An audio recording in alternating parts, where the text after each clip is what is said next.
आत्मीय भाइयों और बहनों, आपको पुस्तक महिला जागरण का उद्देश्य माता भगवती देवी शर्मा, लेखिका माता भगवती देवी शर्मा, आपको पढ़कर सुना रहे थे। पुराने अनुभवों से सीख लें, पुराने अनुभवों से सीख लें। पृष्ठ 23 से पढ़कर सुनाते हैं। पिछले वीडियो के क्रम में पर्दा विवेकपूर्ण नहीं, किंतु उस समय से तो अविवेक की पराकाष्ठा हो जाती है। पर्दा विवेकपूर्ण नहीं, किंतु उस समय तो अविवेक की पराकाष्ठा हो जाती है जब वह अपने ही पितृ तुल्य अभिभावकों से किया जाता हो। ससुर पति का पिता वधु के लिए निज के पिता से भी अधिक पूजा योग्य है। आयु और सहज वात्सल्य की दृष्टि से ससुर और पुत्र वधु के बीच सगे बाप बेटी से भी अधिक पवित्र संबंध होने चाहिए। पति के बड़े भाई ज्येष्ठ आदि के संबंध भी इसी स्तर के होते हैं। सास से पर्दा तो और भी विचित्र है। नारी को नारी से पर्दा किस लिए करना चाहिए? माँ बेटी के बीच पर्दा कैसा? इससे तो उनके बीच स्नेह सौजन्य का आदान प्रदान का, मन की बात कहने सुनने का व्यवहार ही नहीं बनेगा। दोनों के बीच संकोच की ऊंची दीवार ही खड़ी रहेगी। जी खोलकर कुछ न कह सकने की स्थिति में वे एक घर में रहते हुए भी दूरवर्ती ही बनी रहेंगी। मनुष्य द्वारा मनुष्य की प्रताड़ना नितांत पाशविक है। सभ्य देशों की अदालतों से कोड़े मारने का दंड उठा दिया गया है। छोटे बच्चों को मारना अध्यापकों के लिए अपराध है। पशुओं की प्रताड़ना भी अब दंडनीय अपराध की धाराओं में गिन ली गई है। पशु वध अपराध नहीं, पर उनके साथ क्रूरता का व्यवहार करना कानून का उल्लंघन है। किसी जमाने में बड़े बूढ़े लोग वयस्क लड़कों को भी मार पीट लिया करते थे। अब अन्यान वृद्धियों के साथ स्वाभिमान भी बड़ा है। जवान लड़के यह पसंद नहीं करते कि बड़े बूढ़े उनके साथ गाली गलौज या मारपीट करें। जहां ऐसे प्रसंग आते हैं वहां विद्रोह खड़ा हो जाता है और अवांछनीय घटनाएं घटित हो जाती हैं। मानवीय स्वाभिमान एक तथ्य है, उसे सुरक्षित रखा ही जाना चाहिए। मानसिक स्वास्थ्य सुशिक्षा से, सुसंस्कारी वातावरण से और ज्ञान अनुभव संचय करने की परिस्थितियों से बनता है। वैसी परिस्थितियां कहाँ हैं? जन्म से मरण पर्यंत एक छोटे से पिंजड़े में घुटते रहना पड़े और शिक्षा की किरणें समीप तक न पहुँचे तो समाज संसार से पूरी तरह कटी हुई नारी का बौद्धिक विकास कैसे होगा? भावना पर खराद चढ़ाने वाली संगीत, साहित्य, कला का जिसे दर्शन तक नहीं होता, उससे उदात्त और परिष्कृत भावनाओं की आशा करना व्यर्थ है। जन्मजात रूप से मनुष्य एक अविकसित पशु मात्र है। उसका विकास तो प्रकृति की परिस्थितियां करती हैं। वह स्रोत सूख जाए तो यह किसी प्रकार संभव नहीं कि कोई अपने व्यक्तित्व का प्रखर निर्माण कर सके। यह स्वीकार करते हुए मर्मांतक पीड़ा होती है कि भारतीय नारी शारीरिक और मानसिक दोनों ही दृष्टि से अस्वस्थ और जर्जर हो चली। इस पीड़ित नारी से नर को क्या लाभ मिला? उसे असहाय बनाकर किसने क्या पाया? घर परिवार के लोगों की इससे क्या सुविधा बढ़ी? पति को उससे क्या सहयोग मिला? बच्चे क्या अनुदान पा सके? देश की अर्थव्यवस्था और प्रगति में पिछड़ी नारी ने क्या योगदान दिया? समाज को समुन्नत बनाने में वह क्या योगदान दे सकी? स्वयं नारी का क्या स्वयं नारी का क्या सौभाग्य पा सकी? इन प्रश्नों पर विचार करने से लगता है नारी को पीड़ित, पददलित, प्रतिबंधित, उपेक्षित रखा जाना किसी प्रकार उचित नहीं हुआ। समय पूछता है कि अनुचित को कब तक सहन किया जाएगा और कब तक इसी तरह चलने दिया जाएगा। सुप्रसिद्ध विचारक अरस्तु का कथन है, नारी की उन्नति या अवनति पर ही राष्ट्र की उन्नति या अवनति निर्धारित है। आज अपने देश में जो अनगिनत समस्याएं पग पग पर छाई हुई हैं, उन्हें सुलझाने में देश की नारियां अत्यंत महत्वपूर्ण योगदान दे सकती हैं। वस्तुतः किसी भी उत्थान का हेतु वहाँ की महिलाओं की त्याग तपश्चर्या ही होती है।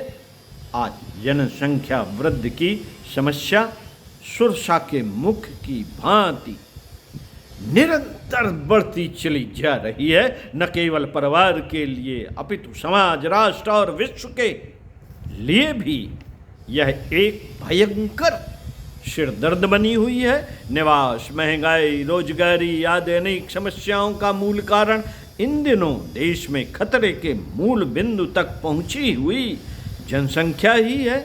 उद्योग धंधे, व्यापार, शिक्षा, सवारी आदि के साधन कितने कितने भी बढ़ाए जाएं, आबादी जिस तेजी से बढ़ रही है उसे देखते हुए वे कम ही पड़ते चले जाएंगे और अव्यवस्था तथा भ्रष्टाचार तक असंख्य समस्याएं बढ़ती और उलझती चली जाएंगी। महिलाएं यदि चाहें तो इस समस्या को आसानी से सुलझा सकती हैं। वे इस क्षेत्र में एक निर्णायक भूमिका अदा कर सकती हैं। यदि परिवार नियोजन प्रगति न कर सका तो उसका दोष बहुत बड़ी सीमा तक उन पर ही है। उन्हें अपने पतियों को संयम सदाचार की ओर अग्रसर करना ही चाहिए। बार बार प्रजनन जैसे अनावश्यक कार्यों में शक्ति का क्षय करना न केवल साक्षी के साथ ही विश्वासघात है, अपितु अपनी शक्ति सामर्थ्यों को भी नष्ट करना है।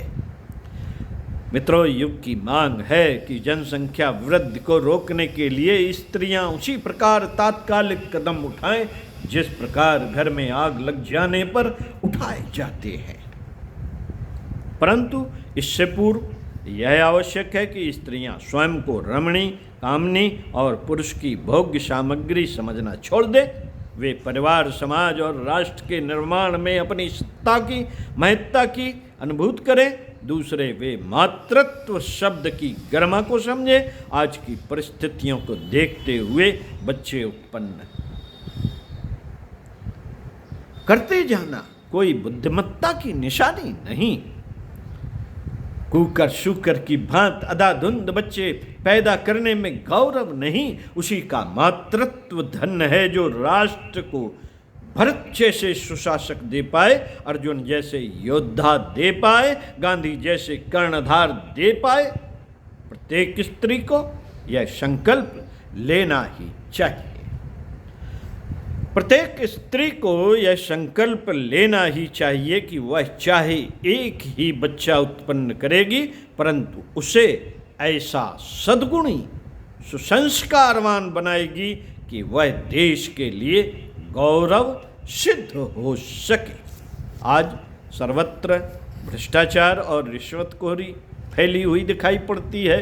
पुरुष वर्ग प्रायः कहता है कि हम भ्रष्टाचार करते हैं, धन कमाने में अनुचित साधनों का प्रयोग करते हैं, तो उसका कारण हमारी पत्नी, माँ और बहन है। बहन के दहेज के लिए रुपए चाहिए, पत्नी को बहुमूल्य प्रसाधन सामग्री और गहनों की निरंतर मांग रहती है। वह इस प्रकार से निष्प्रय होकर बात करता है मानो उसे अपने लिए तो कुछ भी ना चाहिए।